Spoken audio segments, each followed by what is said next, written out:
Hey y'all, Iverick Scout here. Welcome back to another live walk show. Be doing some studio shows soon, of course, but nothing wrong with just getting out and doing a live walk show. So that being said, got a lot of stuff to respond to. Number one, several people asked, they're like, "Hey man, why did you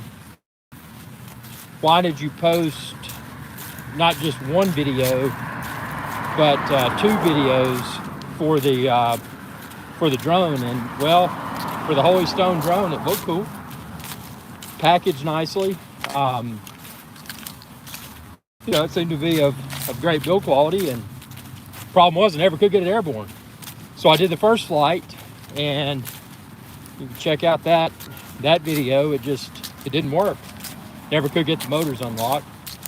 And then I did the second flight, and that was in response to feedback from a lot of my viewers.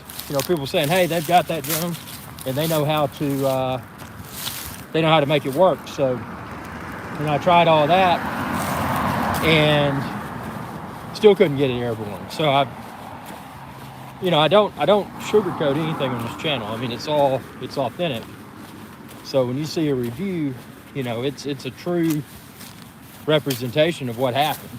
And I can't think of anything else to try, man. So if y'all can, let me know, comment below, and I'll try my best to do it. But yeah, I've got working on my live stream set, my studio set in the Irish Guys Adventure Channel studio. So I've made a few minor tweaks to the lighting. Of course, I use the Godox lights. Those things are awesome. Just very consistent, very cool, as in doesn't heat up the studio, because it is a small studio. Just do a good job. So yeah, working on the studio lighting. Also the acoustics. There's a few enhancements I can make. The acoustic panels do a really good job, and I'm so thrilled that I broke down and incurred the expense during the calendar year 2020 to install those. It wasn't easy. I had to get a laser level and had to make sure everything was properly spaced and level, and sure enough, they are. But it's definitely resolved the room echo, which is great. But now I've got to figure it out, and maybe y'all know, maybe y'all have some suggestions, but some sort of trim or something that I can put on the door to the studio, just to make it, more acoustically sound. That's something I want to do. Got a ton of videos that I'm editing now, a lot of hiking videos, primarily from the Appalachian Trail. So I'm working on those. Going to have some really, I think some footage that'll just blow your mind. I mean, on the top of mountains, and some bears, and just all kinds of crazy stuff from up in the mountains. So I'm working on that. I've got obviously coins. Coins are very popular. Always collectible. And I'm working on some more coin review videos to make sure I get those out on the channel very soon, and get pump out as much content as possible. Timepieces for tomorrow. Big things coming with that. Actually, a few people have pinged me, wanting to collaborate, and obviously with timepieces for tomorrow, I need a reputable wristwatch dealer to kind of partner up with, and somebody that can share wristwatches with me to review, and then also in return, somebody that I can push traffic to.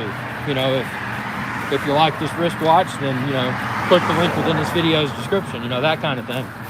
So to be able to refer people to a reputable wristwatch dealer. So if you're in the business, or you have a friend or family member that is, send them my contact info.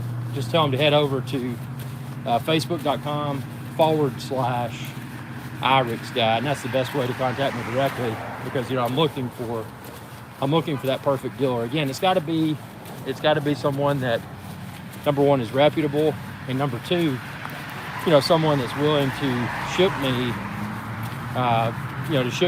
timepieces to review on the YouTube channel.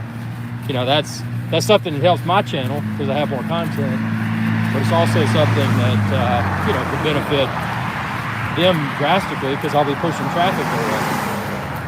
So just something to be aware of. But yeah, so that's going on. And then also the let's see what else. Just working on a few, as always, working on a few business ventures, concurrent business ventures. Got a few things brewing that I'll be releasing here soon. Some things that I think will be exciting and hopefully profitable. I mean, that's today, especially with the with everything that's going on. I mean, it's important, I think, to to have multiple concurrent pursuits, and then that way, if you got one venture that's kind of doing really well, you got another that's doing kind of lackluster. You can always spend more time on one and more on one than the other. If there's one that's able to be incubated, that's probably worth your time. If it shows that it can be scaled up, and that's a lot of the things I'm working on. That's the that's the big objective. Ultimately, things that I enjoy doing, but again, things that I can scale up, and the ones that don't seem to be easily scalable, or maybe they are, but it would require a lot of resources, whether that's time or money. It's, you kind of got to look at them and say, okay, what is, what am I willing to invest? And that could be time, that could be money, time and money. How much am I willing to invest, and should that produce a significant return on investment? And that's something with all the ventures. Some of them I've started, they've done really well. Some have shown that they can grow, and I've continued to incubate those business ventures. But I want to get into something that's just really, just something that's going to take off like a rocket, and that's what I'm working on now. Because see, I'm kind of an old dude.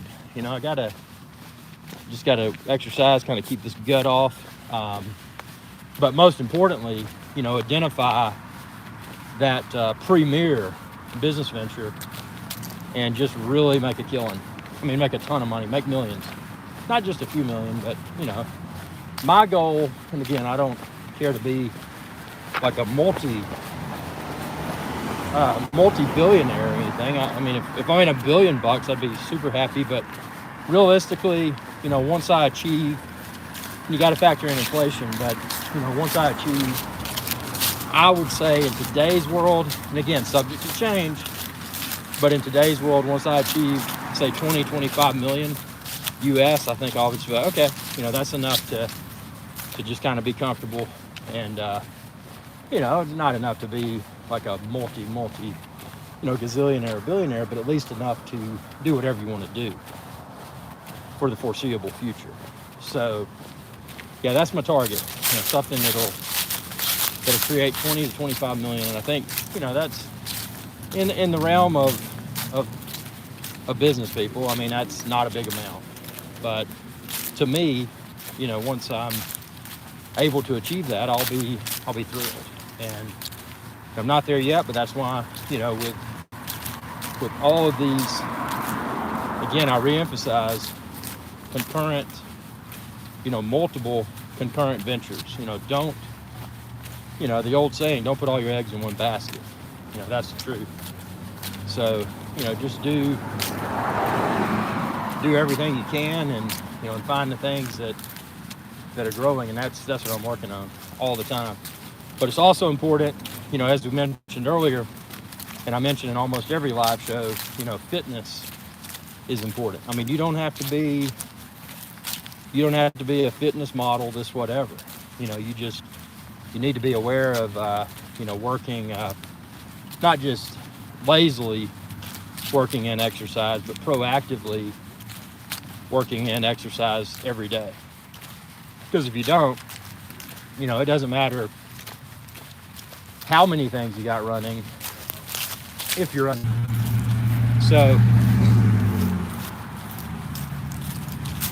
yeah, where I'm going with this is that, you know, you should never take a break from working out. I mean, I've got a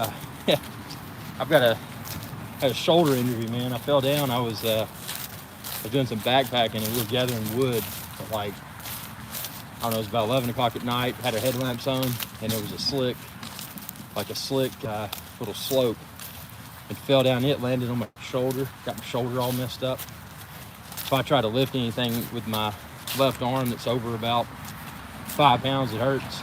But, you know, even with that being the case, I didn't use my shoulder injury as an excuse to be lazy. You know, I'm out getting my exercise. You know, exercise is so important. So, you know, doing that, eating healthier. Still got to eat good food too, but, you know, just trying to, you know, I cut out a lot of the sausage and biscuits and that sort of stuff. Kyle C., welcome aboard, sir. Always good to have you. Welcome aboard. Kyle C. and everyone else, always good to have y'all in the chat box. What did you do to your shoulder? I was backpacking with a friend, and I fell down. We were gathering wood at like 11 o'clock at night. I had my headlamp on, but went down this slippery embankment, and I fell and hit. And it wasn't just like a hit where you bruise it. It's like a hit where it kind of pops. So I think I pulled it out of socket or something. So it's all messed up. But, you know, I'll deal with it. I mean, you know, it is what it is. But, yeah, so Kyle C., what's going on? Tell us about it. What's up today? Man, there's a lot of traffic. It's pretty crazy. There's usually not so much traffic. Starting to hit up the physio. Start hitting up the physio. It will get you fixed up. Yeah. Need to do something. I'm going to get back in the, because I've been doing all this cardio, I just got to do get back in the free weights. I'm going to start doing that in a week or so. I've neglected that for the past, I mean, I've been doing cardio, but the free weights have been out of. Stock markets, hey, you know, they are. And, you know, I've looked at that. It's interesting you said that about the markets taking a dump, and I've looked at it as a great time to accumulate, especially historically stronger, and I'll preface this with, this is for entertainment purposes only. This should not be considered a recommendation to buy or sell security. I'm saying this for entertainment purposes only. But with that being said, I think it's a great time to, you know, to speculate with dividend-paying stocks. And kind of my game recently, you know, I'm still into the pennies. There's a lot of micro caps that I like, but I place an emphasis upon historically strong, you know, higher tier stocks, not the over-the-counter markets. You know, some are NASDAQ, some are Amex, some are NICE, New York Stock Exchange, but, you know, the ones that do the, you know, that pay a significant dividend. Because, you know, getting in with a greater share quantity at these pulled back prices, I mean, it's a great way to potentially, you know, reap the reward of some nice dividends from, I use DRIP, dividend reinvestment program, so it's always nice to just have something to sit on. But, you know, it is kind of disheartening to look at the price per share of various tickers throughout the past few days and realize, oh man, yeah, everything's pulled back pretty hard. Yeah, dividends are. I mean, they're not. Often the price per share of those don't really appreciate that much, but the fact that you just kind of buy and hold and let the dividends reinvest and grow your share quantity. And some people don't reinvest the dividends; they just let the dividends. Something I like to do is have some of them where instead of using the drip, I just like to let the dividends go into the account and then use some of those dividends to fuel highly speculative I call them lottery plays, like the 000 pink sheets and that sort of stuff, the reverse merger plays. It's a fun way to do that. But yeah, it's definitely, and again, this is all for entertainment purposes only, but I don't think we're anywhere close to the pullback. I think we're just seeing the first test of the pullback, and I think it's really going to dip. I think things are going to dip really hard. And again, for certain people, a dip right now is not a good thing, but for some people, it's a great opportunity to, potentially get in,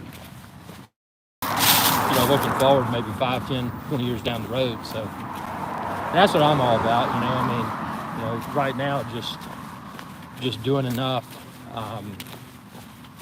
doing enough miscellaneous entrepreneurial tasks to, to get by day to day, but ultimately, save enough to where, when I retire, that I'm comfortable, and that's the main thing.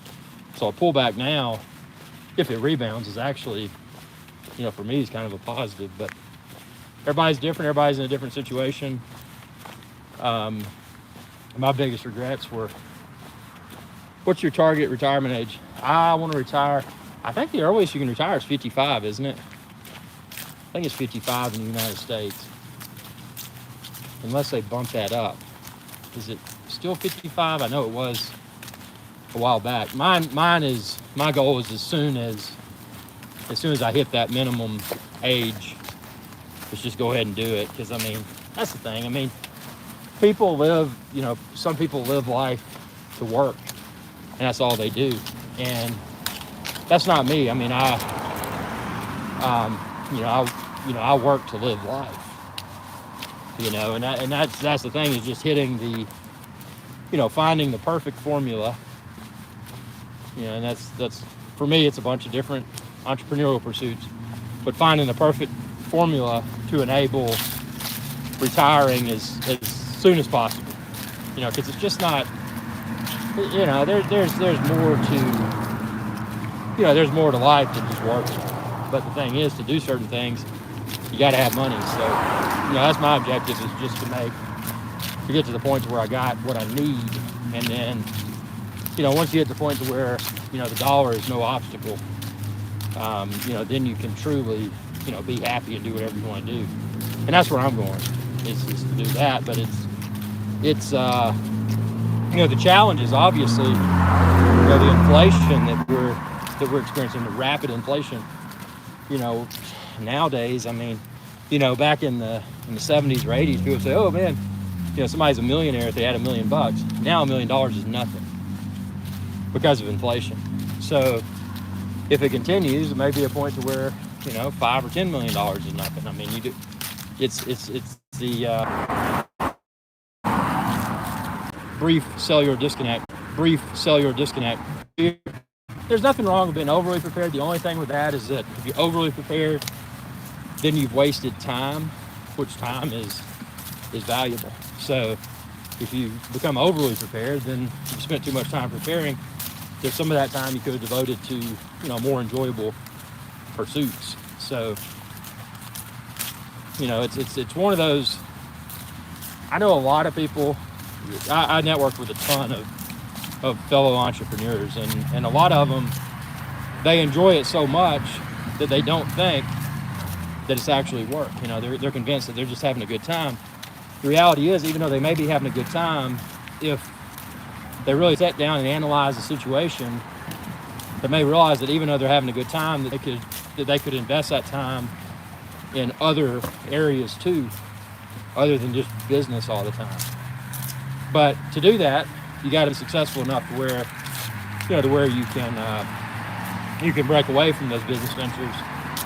And that's my goal within the next 3 to 5 years, is to really get these things that I'm incubating to the level to where, if I want to step away from them for say 2 or 3 days a week, I can, because it won't be necessary.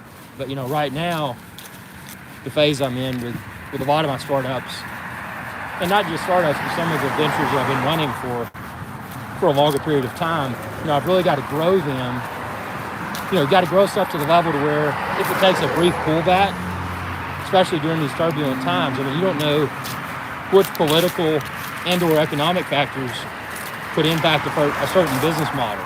So you always got to be prepared for that pullback. And likewise, should be prepared for pops. As it pull back, they can also pop. Those economic and political conditions can cause things to really explode in a positive way. So, but you should always be prepared for the worst case scenario. And the worst case scenario would be where every business venture is down, is trending downwards, or maybe it's down. You never want that. But that's my goal, is to just stabilize everything, within the next 2 to 4 years. Everything's super stable, where I don't really have to feel like I'm, totally tethered to all of those career pursuits. There's not career pursuits. That's the wrong word. Entrepreneurial pursuits, and that's what it's all about, man. And it's just, I don't have any real regrets, but my regrets are like, I know if I'd bought Apple when I was really big into stocks, but I didn't think, that was before the iPod. I couldn't foresee where it was going to head, where it was going to go. But, if I bought that and a few other things, man, the thing is though, if you do that, if you hit it really big early in life off the stock market, and then, you don't feel like you push as hard as you should with your entrepreneurial pursuits. So there's kind of a fine line. Some people hit it hard in the beginning, but they just kind of chill out because they don't really have the desire to go out and, and innovate and create something really profitable. So they kind of just get stagnant. And that's the thing. I've never allowed myself to become stagnant. I'm always working on something. And it's not just, it's not just one pursuit. It's, again, multiple concurrent ventures. That's the only thing I do, man. But I want to get it to the point to where, there's a car coming. Always got to be situationally aware, and that's so important. Even in an abandoned parking lot, you gotta be aware of your surroundings, man. And I also wear very bright colors so people can better see me, but never assume that people are looking.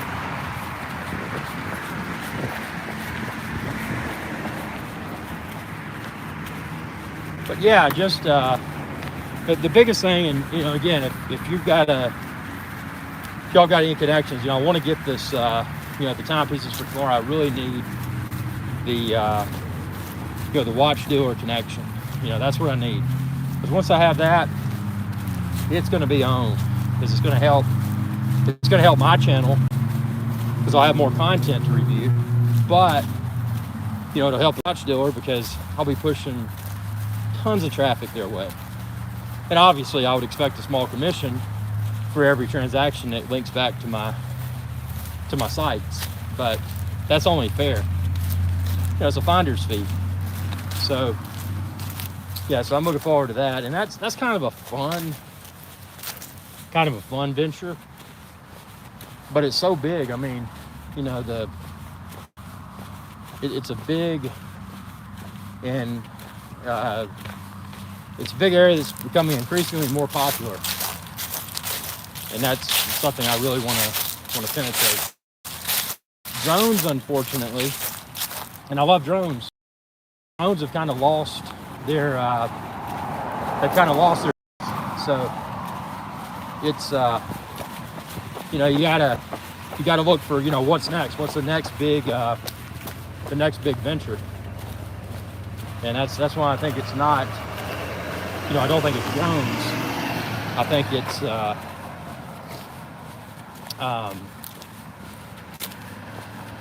I think wristwatches are a huge. There's a huge potential there, and it's not just the actual buying and selling, because that's not something that, you know, at least my short-term goal is to not become a you know, a retail space for buying and selling pre-owned wristwatches. You know, that's not really my goal. My goal is to review. My goal is to educate, and obviously my goal is to have entertaining and educational live shows, and that's where I want to go, and just, you know, have a good trusted dealer, a trusted watch dealer that I can collaborate with, and, you know, borrow timepieces to review, and you know, and to push traffic to. You know, people looking to buy those timepieces, you know, where can they go? That's what I need. So if you're watching this and if you're a watch dealer, or you've got a friend or family member that is, let me know, because I need that desperately for, you know, for my timepieces for tomorrow. Geo1, hello sir. Always good to have you. Welcome aboard. What's shaking with you this evening? Green Starbucks. Oh, Hybrid Life. Whoa. He's got the Starbucks. That's awesome, man. Congratulations. That will be a great acquisition. Fantastic acquisition. Yeah, I'm just walking, man. I'm gonna get a studio live show. Hybrid Life, we got to get a timepieces for tomorrow live show. You and I both, man. Holiday stuff has been busy, and haven't. I'm just out here now burning off all the turkey and stuff. So yeah, I got to get a studio live show and talk about wristwatches. I think it would be cool, and I don't know if you've been watching AC3, but they're planning a big trip to London to go to a watch show, and yeah, actually, Hybrid Life, I may be able to tomorrow. Maybe around, tomorrow is Wednesday. Maybe around 7:30 New York. Around 7:30 Eastern. If that works for you, I could probably do it then. I think tomorrow should be pretty clear. And like I said, I've done some work with the studio lighting, and we'll just have it all. And sounds good. Well, let me do this, man. I'm going to set up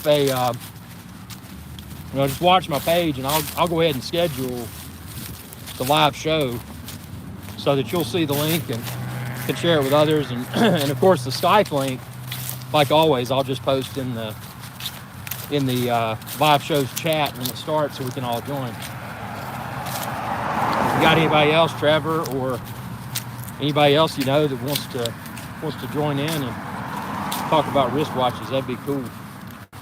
Yeah, I think tomorrow, 7:30 Eastern is probably about perfect. So I'm gonna set a reminder and get that thumbnail posted for the live event, so we know that's coming. That'll be good. But sounds good, man. See you then. Hybrid Life is on his way to 50K subs, gained 12. Hey, congratulations, man.